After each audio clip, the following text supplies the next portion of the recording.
Zeuko munduko txapelketaren atarian da, Ander Elosegui, denboraldi luzearen eta garrantzitsuaren ostean, munduko txapelketa are bereziagoa, ez? Zuentzat bigarren etxe ere bada zeo, Ander, eta Tokioko jokuen atariko denboraldi hontan izango du, ez? Halako berezitasunik munduko txapelketa honek, ez?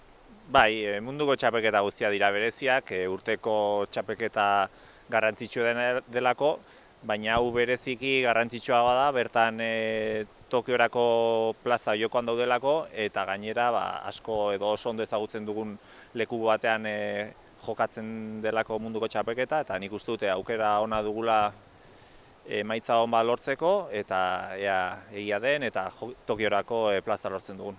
Aurten Europako txapelketaz gain, munduko kopa batzuk ere jokatu dituzue, bertan maila orekatuago bat, jarraieko emaitza batzuk lortu nahi bai, ez da guztiz posible izan, baina ez dakit ze sentsazioekin geratzen zaren eta zein hobetzeko modukoak diren.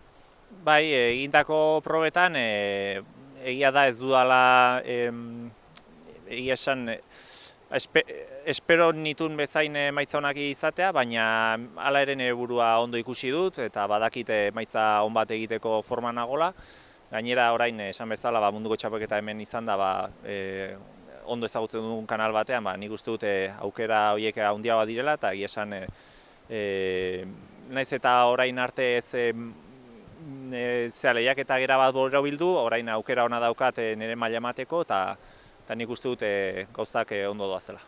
Ander, aipatzen ari gara, txartelak jokoan direla, Tokioko Olinpiar jokoetarako, baina hor badira gutxienik bi irizpide bete beharrak, ez? Batetik, munduko txapelketa honetan lehenengoen artean egotea, hortxe lehen 15. buelta hortan, eta gero noski, zuetatik bakarra joango da, taldekide bakarra joango da Olinpiar jokoetara, eta barruan ere jokatu behar zein izango den indartsuena, ez? Gutxu bera, irizpidoien bueltan dabil, ez?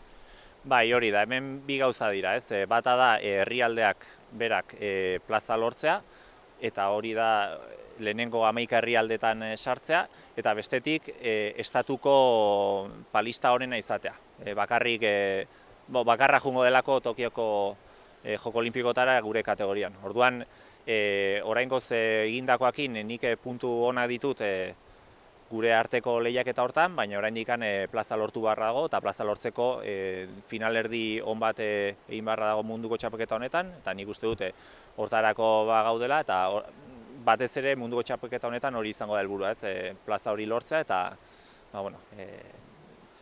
asteburua bukatu denean plaza horrekin etxera bueltatzea. Bihar patruietan, taldekako lehioietan ekingo diozue lehiaketari, aukera ona lehen urduritasun horiek usatzeko, lehen sentsazioak ere lehiaketa benetazkoan sentitzeko eta prestatzeko datozen egunetan etorriko denerako. Bai, egia da kasu honetan plaza joka daudenean patrulien lehiaketa esan bigarren mailako esparru batean geratzen dela, baina egia da ondo datorkigula denoi lehiaketan sartzeko, eta nola ez, ahalik eta hoberen egingo dugula hori garbi dago.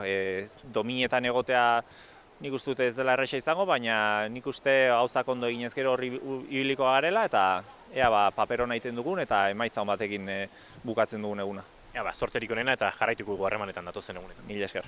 A las puertas de que arranque este campeonato del mundo de la Seu d'Urgell, Ander Elosegui preparado para una nueva cita, para un nuevo campeonato del mundo, pero sobre todo para un mundial que también tiene ya ese aroma a los Juegos de Tokio, con el pasaporte en juego y supongo que con una temporada en la que no con absoluta continuidad, pero ha habido momentos suficientemente buenos como para creer que las cosas pueden salir bien en este mundial, ¿no, Ander?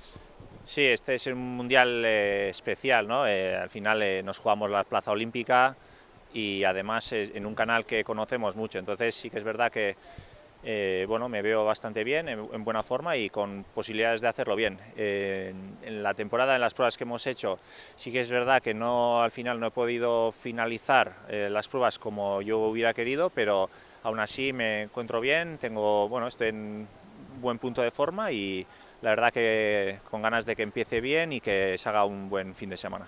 Esa plaza olímpica no es exactamente fácil explicar el proceso completo, pero pasa sobre todo por hacer un buen papel, por estar en las primeras posiciones, no sé si en la final o en ese top 15, y después todavía quedaría la disputa interna por esa plaza. No sé si se puede explicar así brevemente, Ander, cómo va a ser. Bueno, básicamente hay dos cosas aquí, ¿no? La primera es conseguir la plaza para el país y luego conseguir entre nosotros disputar la plaza. Por ahora, entre nosotros, en las pruebas que hemos hecho puntuables para los Juegos, estoy bien colocado, así que estoy en buena posición, pero todavía queda conseguir la plaza, que bueno, sería más o menos quedar entre los 15 primeros en el Mundial. Eso nunca se sabe porque depende de los países que estén delante, pero es una aproximación. Y ya te digo, yo que creo que haciendo las cosas bien la plaza se va a conseguir y además estoy bien colocado entre la competición estatal, así que yo creo que se puede hacer buen papel en el Mundial y acabar con la plaza. Arrancar este Mundial primero con esas patrullas de mañana, con la competición por equipos, no son primordiales de cara a las aspiraciones de cara a los Juegos, pero sí que os van a servir para entrar en competición, para empezar a tener ese primer test de una competición dentro del Mundial y para tomar sensaciones.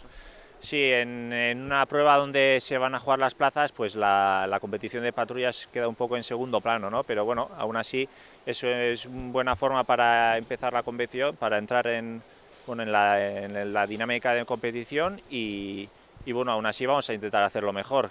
La medalla va a ser bastante difícil, pero aún así si hacemos una buena bajada limpia yo creo que vamos a estar ahí peleando y con un poco de suerte a ver si conseguimos un buen resultado. Bueno, pues mucha suerte para la competición y estaremos en contacto en los próximos días. Muchas gracias.